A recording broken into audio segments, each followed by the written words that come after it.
Sebelum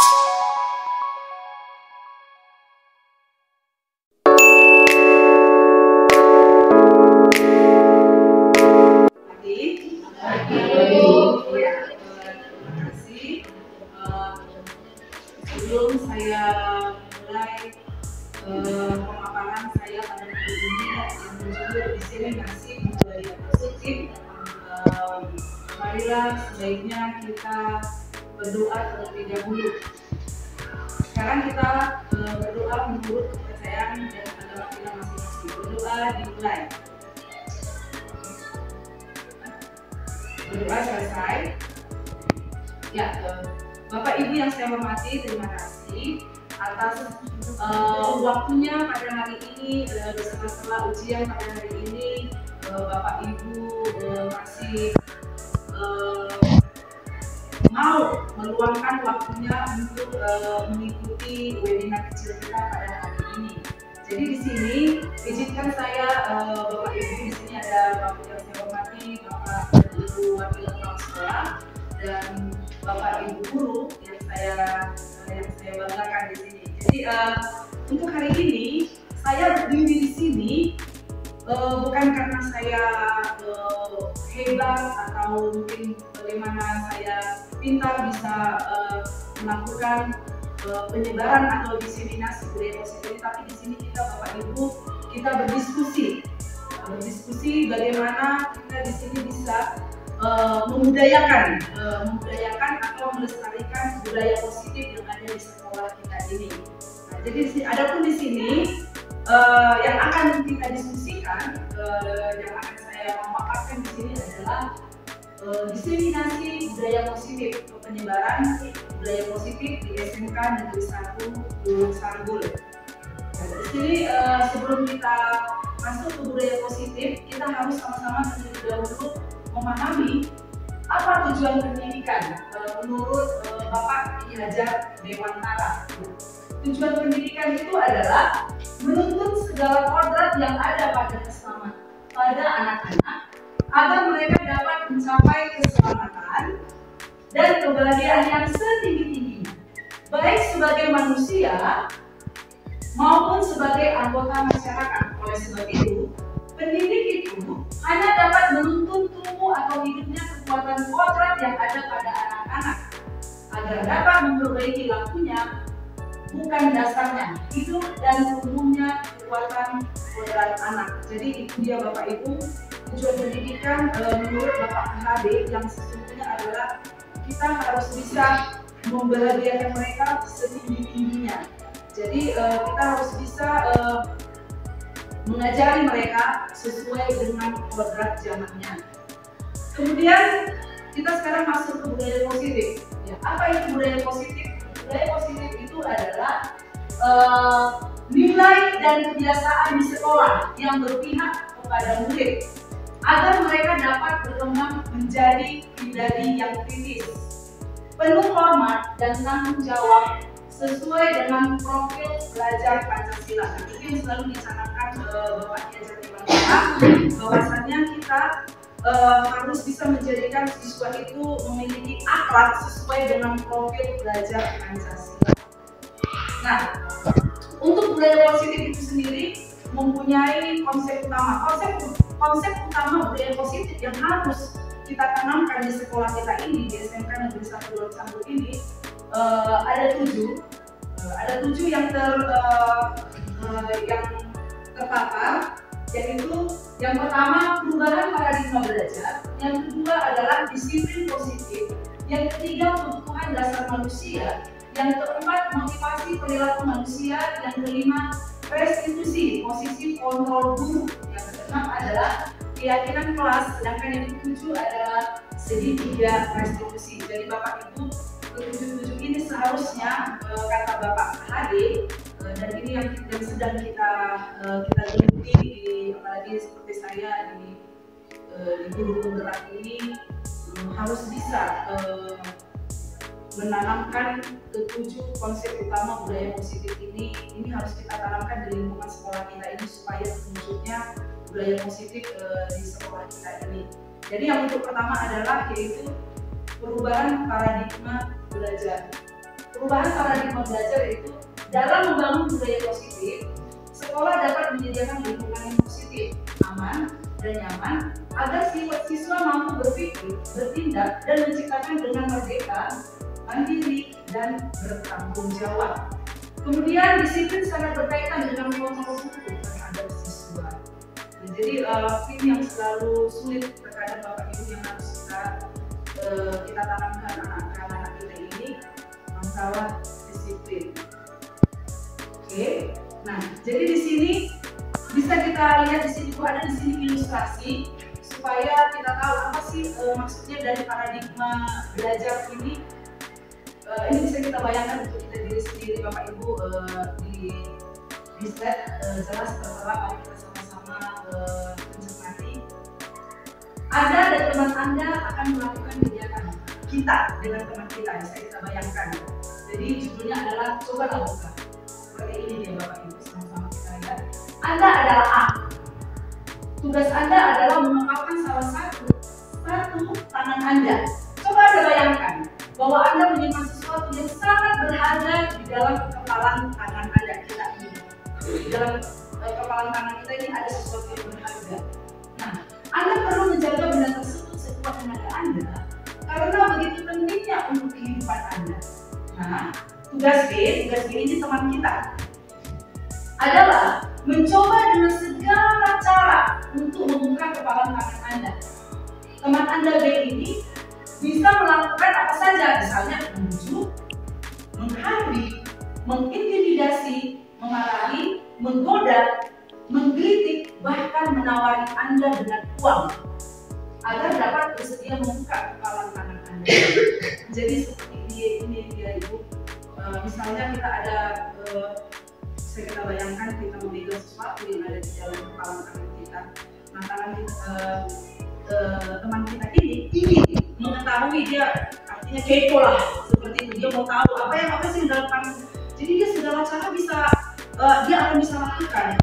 Nah, jadi seperti itu dia gambaran untuk paradigmanya. Jadi kita di sini berupaya juga untuk menjaga bagaimana supaya tangan kita ini tidak bisa dibuka oleh teman kita. Jadi kita mempunyai cara untuk mempertahankannya dan teman kita itu juga mempunyai cara, bahkan tadi di sini dipaparkan sampai menggunakan uang agar kita bisa. Jadi di kehidupan kita sehari-hari pun seperti ini juga yang dapat. Nah, jadi ini dia ada perubahan paradigma belajar menurut William Glasser. Artinya ini tidak lepas dari teori kontrol.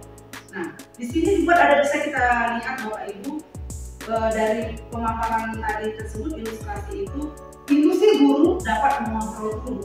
Jadi bisa di situ bagaimana sih cara kita bisa melihat, bisa mencari tahu, bisa dapat kita membuka kepalan tangan yang dipertahankan oleh teman kita tadi. Jadi di sini dituntut adalah ilusi guru mengontrol murid. Yang kedua adalah ilusi bahwa semua penguatan positif, efektif, dan bermanfaat. Nah, yang ketiga adalah ilusi bahwa kritik dan membuat orang merasa bersalah dapat menguatkan karakter tersebut. Nah, yang terakhir adalah ilusi bahwa orang dewasa memiliki hak untuk memaksa. Nah, jadi ini dia Ibu perubahan paradigma belajar.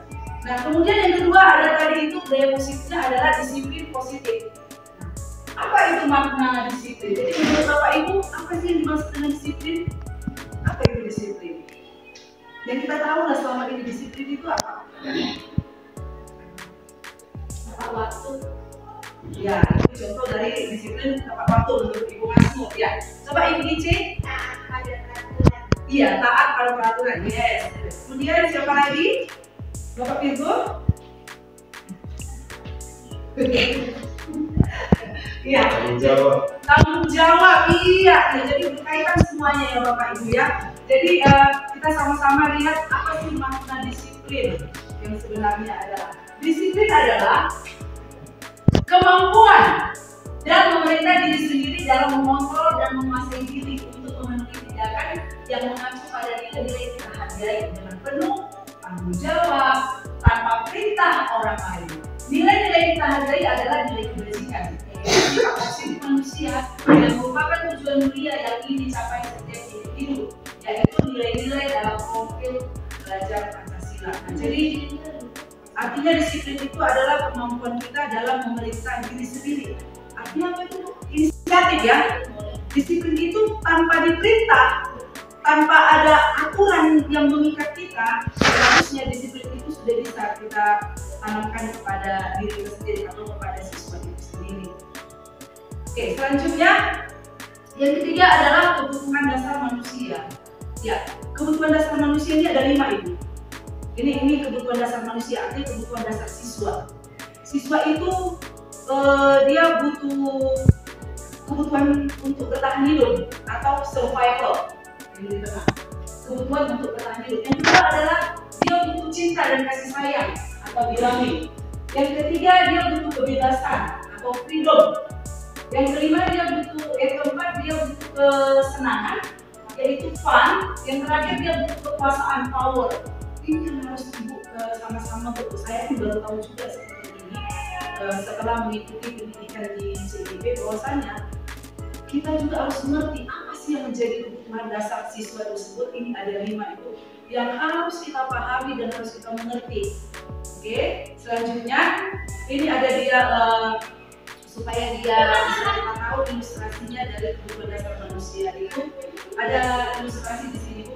Ibu Leni Siahaan, guru kelas 10 TKJ SMK Negeri 1 Gunung Sanggur, sedang bingung menghadapi pula salah satu murid di kelasnya bernama Agung. Beberapa anak telah datang dan mengeluhkan Agung yang seringkali meminta bekal makan siang dengan cara paksa kepada teman-temannya. Jadi, jika menghadapi situasi seperti Ibu Leni ini, apa yang Anda akan lakukan? Menurut Anda, kira-kira apa sih alasan si Agung melakukan itu? Jadi kalau kita menghadapi situasi seperti ini, berarti kita harus mengerti apa yang menjadi kebutuhan dasar manusia. Jadi setiap ada permasalahan siswa kita ini, kita harus bisa mendekatkan diri, mencari tahu apa yang menjadi dasar kebutuhannya. Nah di sini, jadi dalam konteks penamparan disiplin positif ini, Ibu Leni sebaiknya mencari tahu alasan si Agung tindakan tersebut agar dia mengetahui kebutuhan mana yang sedang berusaha dipenuhi oleh si Agung. Jadi si Agung ini pasti ada dasarnya 5. Menjadi yang tadi yang saya bilang tadi, poin yang menjadi 5 dasar kebutuhan manusia. Yang pertama, kita bisa lihat di sini, si Agung lapar dan orang tuanya tidak membawakannya bekal makan siang. Berarti dia survival kan Bu? Berarti dia pengen mempunyai untuk pengen bertahan di hidup. Ini yang satu. Yang kedua, bisa saja teman Agung jadi memperhatikan Agung. Caper. Jadi dia haus akan kasih sayang dan cinta. Yang ketiga, dia merasa hebat karena temannya dari Agung dan memiliki keinginannya, artinya power. Dia pengen menggetak kawannya, pengen menunjukkan kekuasaan dia, bukan pengen takuti. Gitu. Yang keempat adalah Agung merasa bosan dengan bekal yang dibawakan orang tuanya karena itu aja. Jadi dia pengen kebebasan sehingga dia sampai melakukan sesuatu yang merugikan temannya tadi itu. Nah, yang terakhir adalah kemungkinan Agung bisa saja hanya iseng, dia ingin menikmati ekspresi wajah kawannya itu. Dia cari perhatian juga tuh. Dia pengen butuh kesenangan dengan mengganggu kawannya itu, bisa aja dia hanya iseng. Jadi ini loh yang harus benar-benar yang harus sebagai guru. Kita sendiri, saya pun jadi berusaha juga ya untuk mengerti apa sih kemauan anak kita ini sehingga dia mau sampai melakukan seperti ini. Oke. Nah, semua perilaku itu pasti memiliki tujuan. Ya. Jadi teori motivasi perilaku manusia ada juga teori motivasinya. Yang pertama adalah motivasi eksternal, yang kedua adalah dia teori internal. Dari dalam diri itu sendiri. Jadi sebenarnya yang memotivasi kita yang paling tinggi itu sebenarnya itu dari dalam diri kita sendiri. Nah, di sini ada contohnya, untuk menghindari ketidaknyamanan atau hukuman yang akan terjadi apabila saya tidak melakukannya, itu adalah eksternal. Motivasi itu banyak tuh. Siswa kita mau mengerjakan tugas itu, motivasinya apa? Takut dihukum. Ya. Sangat jarang itu Bu, siswa kita yang sekarang ini ya. Artinya dari 10 siswa bisa kita survei hanya 7 ada 7 orang yang melakukan motivasi eksternal. Selebihnya fungsinya dia internal, yaitu dia bisa menghargai dirinya sendiri. Apabila ada siswa kita melakukan sesuatu tanpa ada motivasi eksternal, dan itu ada dari diri sendiri. Oke, selanjutnya di sini ada hukuman dan konsekuensi. Apa hukuman itu dan konsekuensi itu sama ya? Ini ada contohnya. Kita mau juga seperti ini. Mencatat satu sekali dalam kalimat. Saya tidak akan mencoba lagi. Ini karena terlambat sekolah. Itu adalah dari buku ulang.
enggak gitu. Padahal tujuan kita tadinya untuk biar supaya anak-anak itu mengerti akan kesalahannya.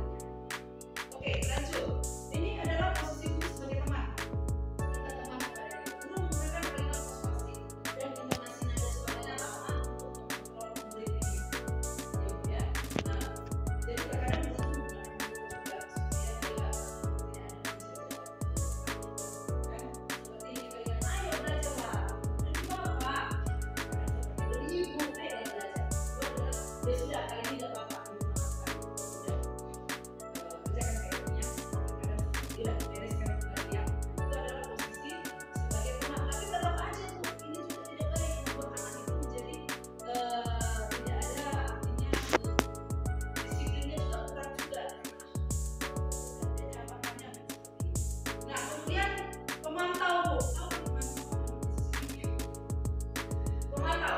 Guru selalu mengawasi murid dan bertindak sesuai dengan peraturan sekolah dan konsekuensinya.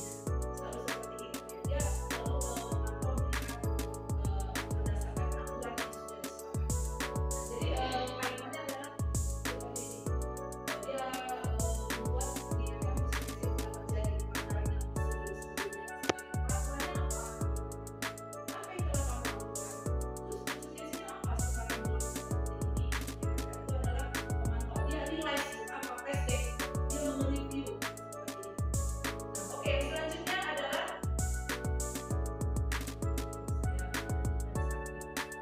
manajer.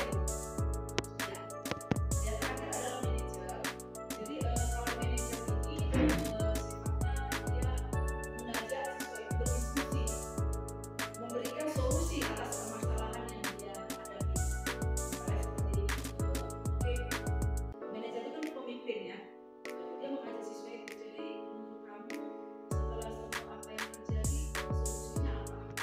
Misalnya seperti ini, anak-anak itu sering telat bangun, sering telat sekolah karena telat bangun gara-gara apa? Siswa tidak bisa mencari tahu.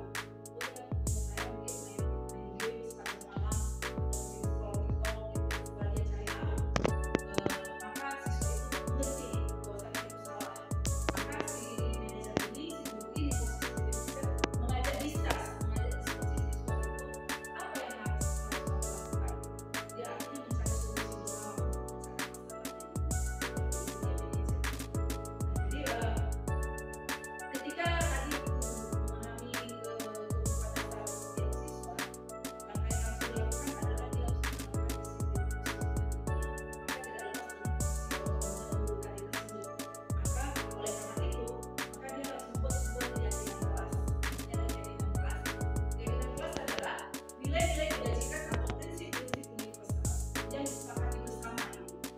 Yang disepakati bersama, lepas dari perbedaan agama, suku, bahasa, jadi menurut dosen, jadi teori menurut dosen itu, suatu keyakinan akan lebih memotivasi seseorang dari dalam listriknya. Seseorang akan lebih bersemangat untuk menjalankan keyakinannya daripada hanya sekedar mengikuti.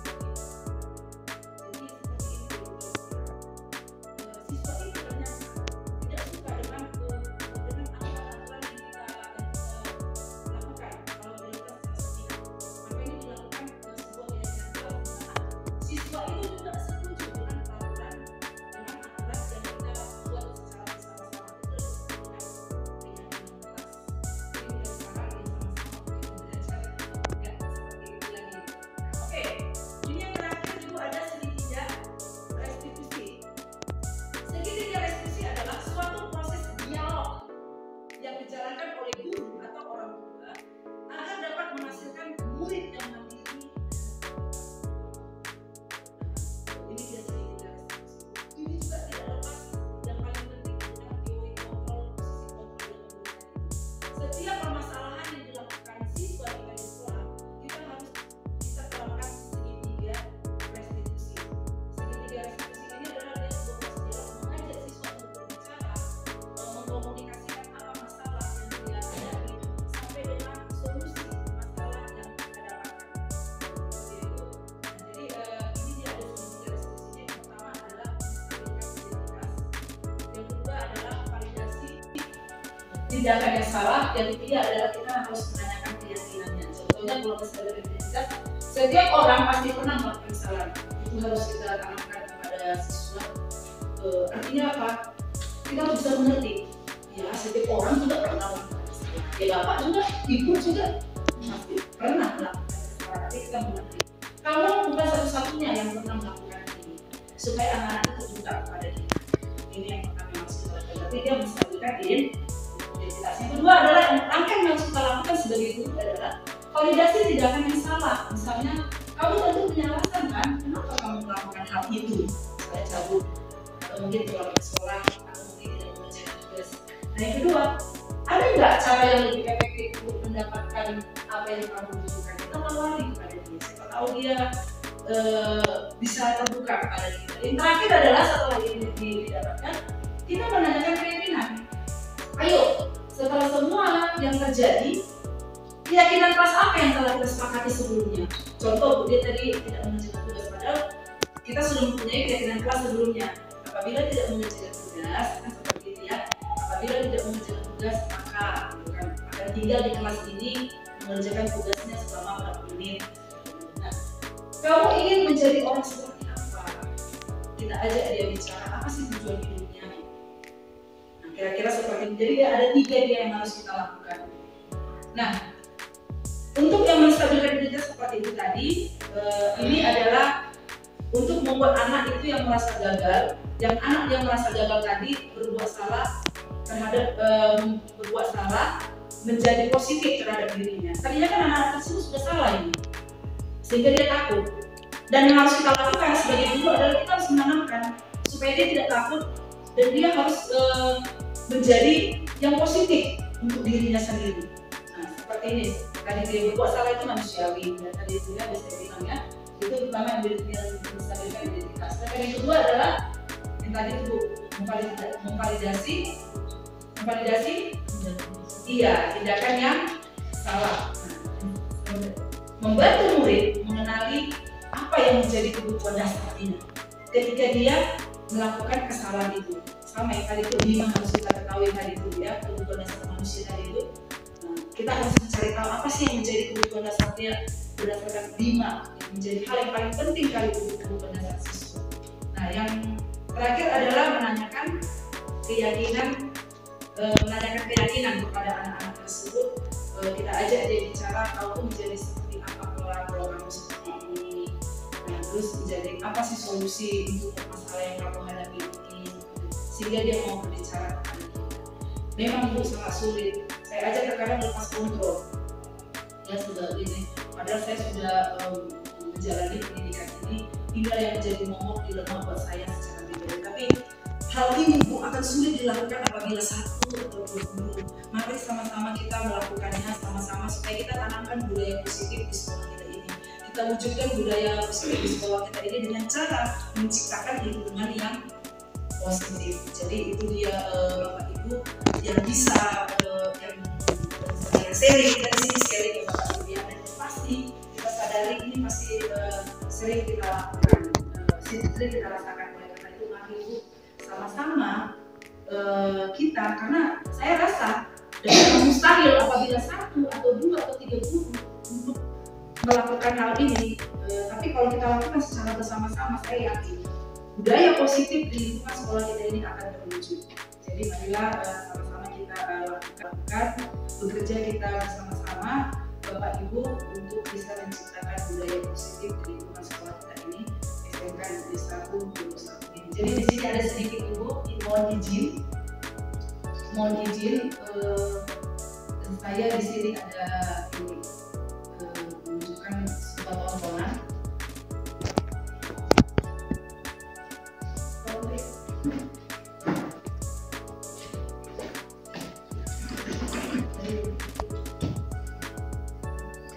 Monitor dan jelas. Untuk lebih memahami kelima posisi tersebut, mari kita saksikan kasus Naren yang selama hadir 20 menit di sekolah dan melihat bagaimana kelima posisi kontrol dalam menghadapi masalah tersebut.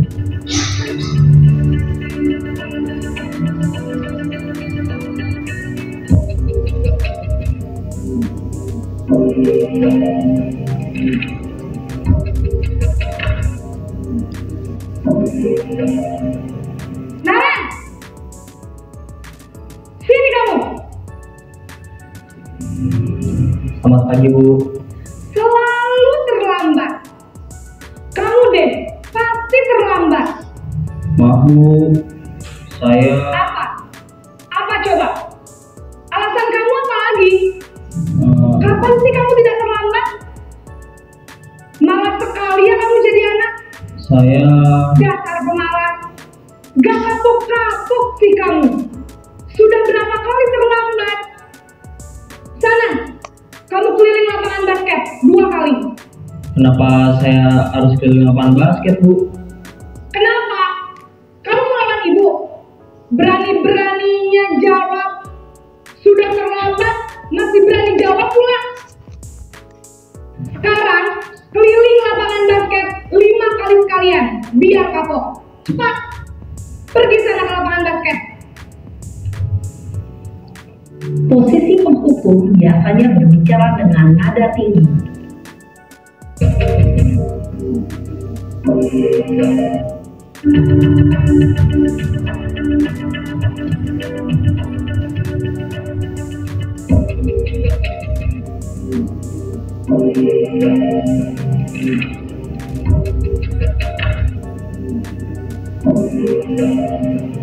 Naren!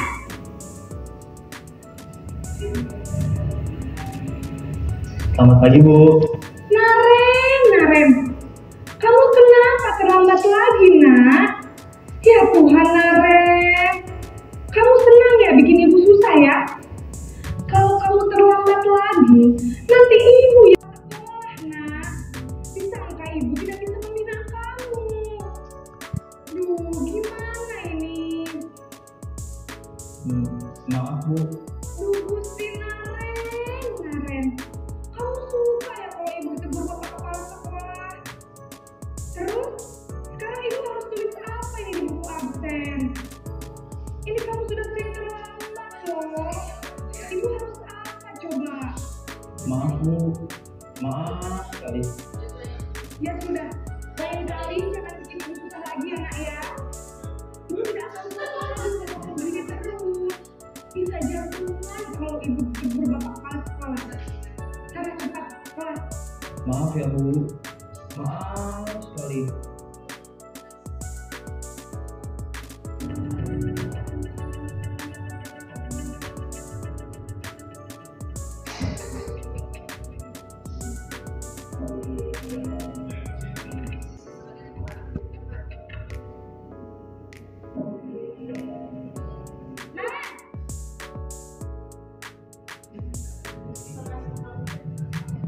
Selamat pagi, Bu.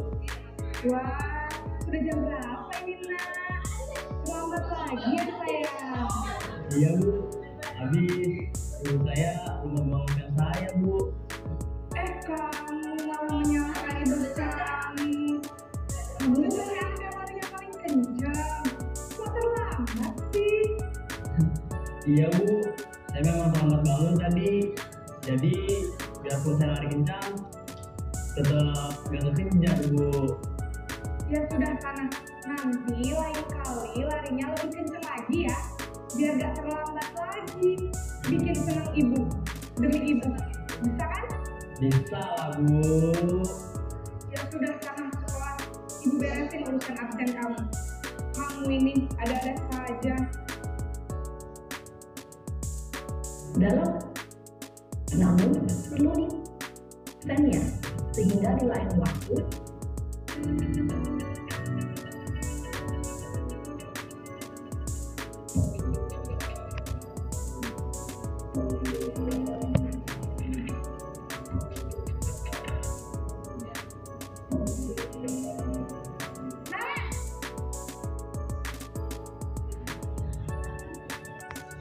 Selamat pagi, Bu.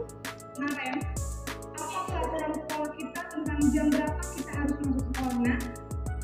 Kita harus di sekolah jam 7, Bu. Iya betul, sekarang sudah jam 7.20. Naren sudah tahu konsekuensinya jika terlambat hadir. Paham, Bu.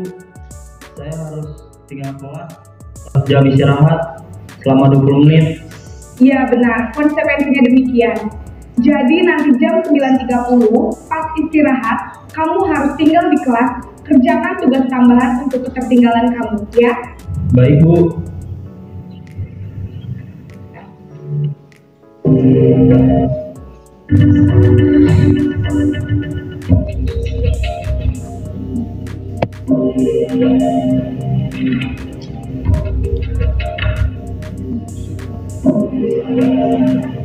Naren!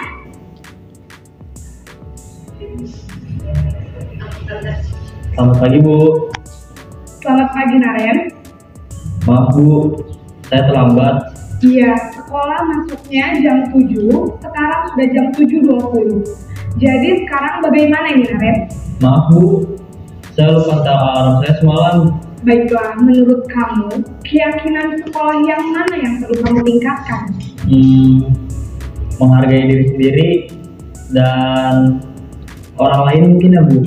Setuju. Jadi, apakah Naren meyakini prinsip saling menghormati tersebut? Iya, Bu. Saya meyakininya.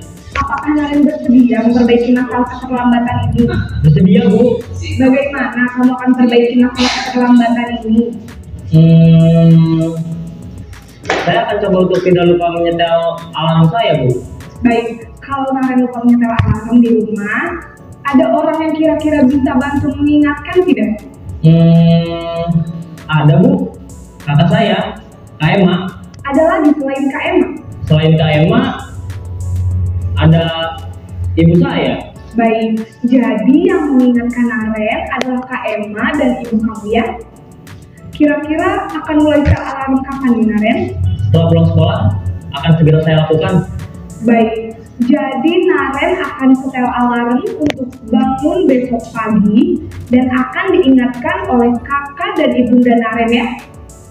Ada lagi yang mungkin perlu dilakukan, Naren, agar tidak terlambat bangun lagi? Tidak ada, Bu. Baik, Naren, terima kasih untuk kerjasama kamu. Sekarang kamu perlu kembali ke kelas untuk belajar. Baik, Bu. Terima kasih. Kasus pertama, Sebriana sering datang terlambat, sehingga banyak pelajaran tertinggal. Berikut adalah skenario penyelesaian masalah menggunakan segitiga restitusi. Sebriana, tadi Ibu dengar dari Ibu pikir kamu sering datang terlambat ya?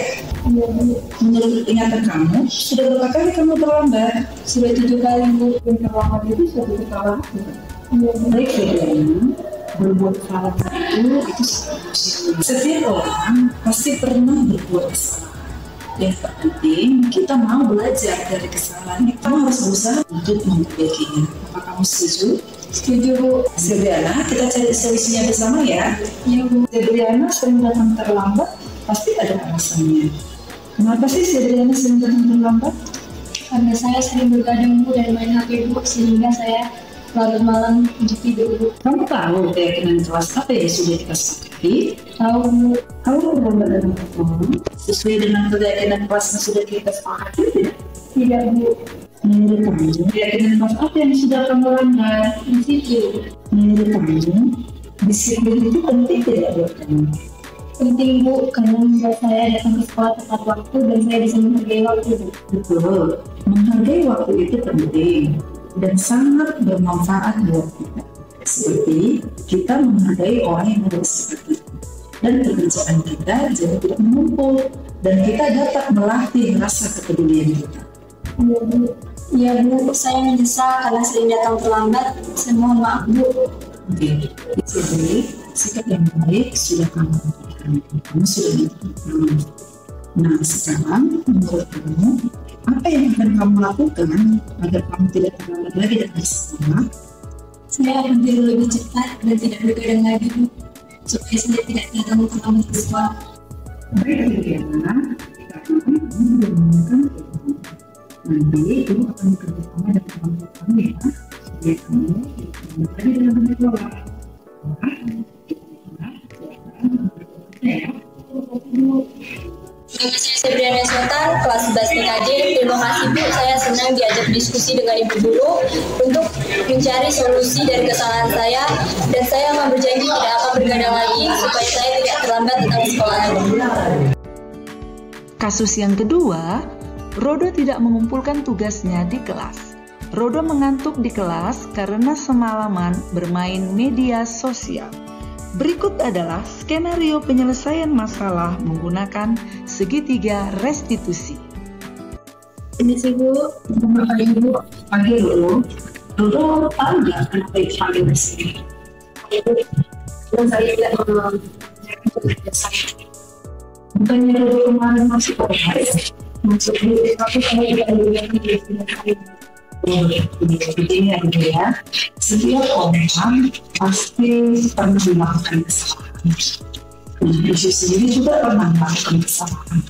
Nah, setiap orang itu selalu mempunyai alasan untuk melakukan kesalahan. Nah, untuk Rodo sendiri, coba bisa dijelaskan sama Ibu kenapa tidak mengerjakan tugasnya? Mungkin baginya sekolah mau keluar negeri. Saat pulang saya mengambil begadang semua minggu dan paginya saya tidur di kelas. Wah, Rodo, kamu masih ingat nggak kegiatan kelas yang pernah ketemu? Masih Bu. Oke, kalau kamu masih ingat, kira-kira kegiatan kelas apa yang sudah pernah kita lakukan? Menulis menjawab. Itu kamu ingat? Oke, kalau kamu masih ingat, kira-kira kegiatan kelas apa yang sudah pernah kita lakukan? Selalu bertanggung jawab. Nah, itu kamu paham. Lalu, Rodo, kamu punya nggak solusi untuk masalah kamu ini? Solusinya itu yang pertama, saya minta maaf kalau saya tidak menjaga diri saya. Yang kedua, saya akan tidak bisa waktu. Yang ketiga, saya akan menjaga diri saya. Oke, Ibu apresiasi dengan tanggung jawabnya. Yaudah, sekarang kembali ke kelas ya. Baik Bu, terima kasih Bu. Terima Bu. Oke, tunggu ya Rodo. Iya. Nama saya bertugas Memora, kelas 11 TKJ. Di sini saya akan memberikan tanggapan saya. Pada awalnya saya kira Ibu Sliana akan marah kepada saya karena saya tidak mengerjakan tugas. Namun ternyata Ibu Sliana memberikan saya bimbingan dan nasihat agar lebih baik lagi ke depannya. Untuk itu saya memberikan terima kasih untuk Ibu Sliana karena telah memberikan saya bimbingan dan nasihat. Baiklah Bapak Ibu, tadi kita sudah melihat menonton sama-sama cuplikan dari posisi guru sebagai posisi kontrol. Yang pertama tadi itu adalah apa Ibu? Yang pertama tadi pembukuan rasa bersalah. Yang kedua tadi itu pertama yang ketiga sedangkan posisi kontrol yang keempat adalah pemantau. Jadi posisi kontrol yang kelima ada jadi kita harusnya sebagai apa Bapak Ibu? Ya, mari kita sama-sama melakukan budaya positif ini untuk posisi sebagai manajer,